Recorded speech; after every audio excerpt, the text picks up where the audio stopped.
नमस्कार दोस्तों, स्वागत है आपका शिव साधना तंत्र चैनल में। भगवान महाकाल का आशीर्वाद आप सब पर बना रहे, ऐसी मन में कामना है, प्रभु से प्रार्थना है। दोस्तों, कई बार हमारे मन में प्रश्न उठता है कि पूजा पाठ इत्यादि करने से कोई लाभ नहीं होता है और हम विभिन्न प्रकार के उपाय इत्यादि जो भी करते हैं उनका कोई हमें फल नहीं मिल रहा है, आदि आदि आदि। इस प्रकार के प्रश्न अधिकतर तब उठते हैं जब हम किसी विशेष समस्या में फंसे होते हैं या किसी विशेष कष्ट की स्थिति से हम गुजर रहे होते हैं।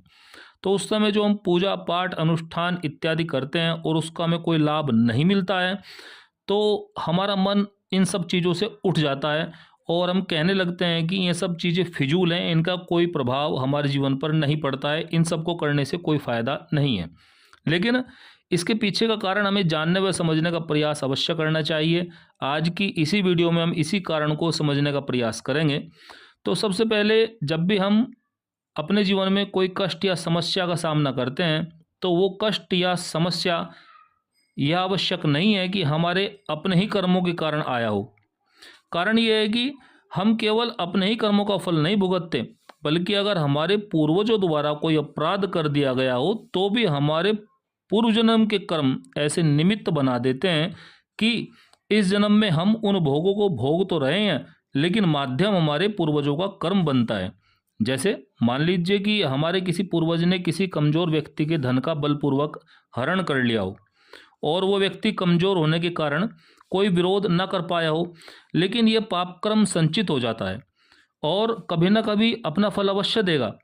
तो आने वाले समय में होता क्या है कि या तो वो अपने उसी जीवन में अपने वंशजों को कष्ट भोगते हुए देखते हैं, या आने वाले समय में वही आत्मा जो उनके शरीर में थी वह पुनः उसी कुल में जन्म लेती है, अपने उस कर्म को भुगतने के लिए जो उसने पहले किया हुआ था। और इस वर्तमान में वो केवल कारण ही ढूंढते रह जाएंगे कि आखिर इस कर्म का फल हमें क्यों भुगतना पड़ रहा है, आखिर वो कौन सा कर्म है जिसका फल हम इस जीवन में भुगत रहे हैं। क्योंकि इस जीवन में तो ऐसा कोई कर्म उसको नज़र नहीं आता है और पूर्व जन्म के कर्म देखने की अक्षमता हम में से किसी में नहीं है। इसलिए कहा जाता है कि माँ बाप का किया हुआ संतान भी भुगतती है और कई बार तो कई पीढ़ियाँ भोगती हैं। इसके ठीक विपरीत इसका उल्टा भी है कि अगर हम अच्छे कर्म करते हैं तो आने वाले समय में हमारे जो वंशज होते हैं वो उसका शुभ फल अवश्य प्राप्त करते हैं। ठीक इसी प्रकार जब कभी भी हम कोई ऐसा निकृष्ट पाप कर्म कर देते हैं जिसके प्रभाव से हमारे कुल के देवी देवता या कुल के पितृ अशुद्ध हो जाते हैं, सामान्य रूप से अगर मैं कहूँ तो जैसा कि बिना विवाह के या विवाह के बाद भी जब हम ऐसे संबंध स्थापित कर लेते हैं जिसके कारण हमारे घर में दोष उत्पन्न हो जाता है,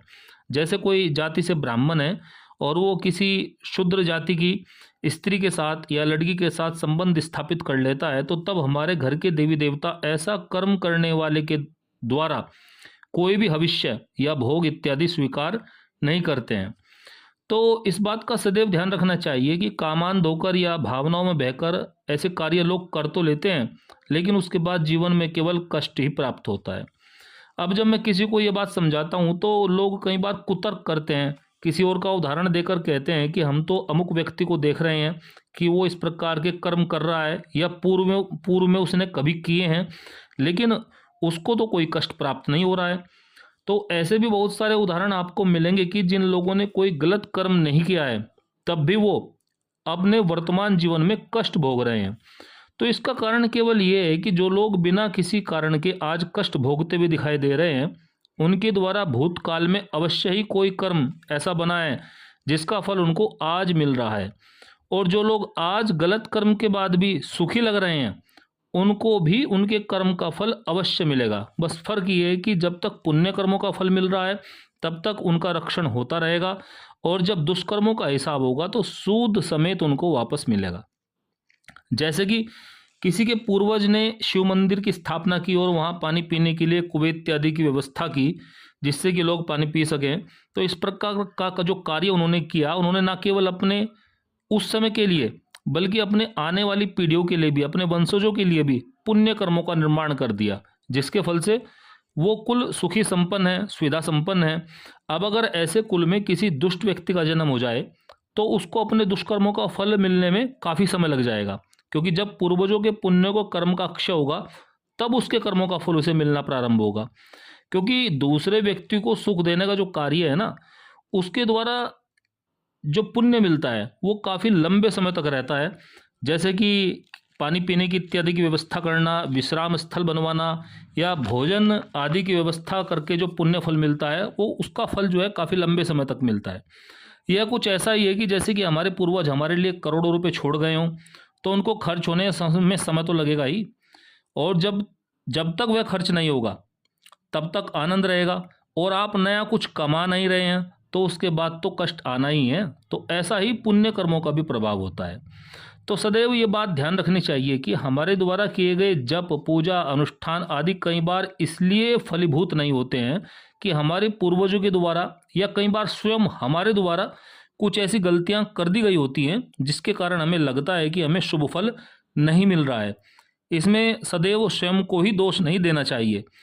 अब हम ये नहीं जानते कि कर्म फल का ये दुष्प्रभाव कब समाप्त होगा, तो हमारे हाथ में केवल अपने कर्मों को बढ़ाना ही है, अपने प्रयास को बढ़ाना ही है। जैसे कि अगर हम 11 माला जप करते हैं तो 21 माला या 51 माला शुरू कर सकते हैं, लोगों के लिए अच्छे कर्म कर सकते हैं, पशु पक्षियों को भोजन दे सकते हैं, गरीबों को भोजन करा सकते हैं, बिना किसी दिखावे के गरीब लोगों की सहायता कर सकते हैं, ज़रूरतमंद की सहायता कर सकते हैं। तो इस प्रकार से हमारे पुण्य में वृद्धि होगी और हमारा प्रारब्ध बदलने लगेगा, तो हमारे मंत्र एवं अनुष्ठान भी सफल होने लगेंगे। लेकिन अगर हम स्वयं को या देवी देवताओं को ही दोष देते रहेंगे या केवल इस प्रकार ही सोचते रहेंगे कि हमारे जीवन में इतने कष्ट हैं, समस्याएं हैं, ये किस कारण हैं, कुछ समझ नहीं आ रहा है, मंत्र फलित नहीं हो रहा है, साधना अनुष्ठान उपाय कुछ लाभ नहीं दे रहा है, और ऐसा सोच सोच कर स्वयं में ही चिड़चिड़ाते रहेंगे, कुंठित होते रहेंगे, तो इससे कोई लाभ होने वाला नहीं है।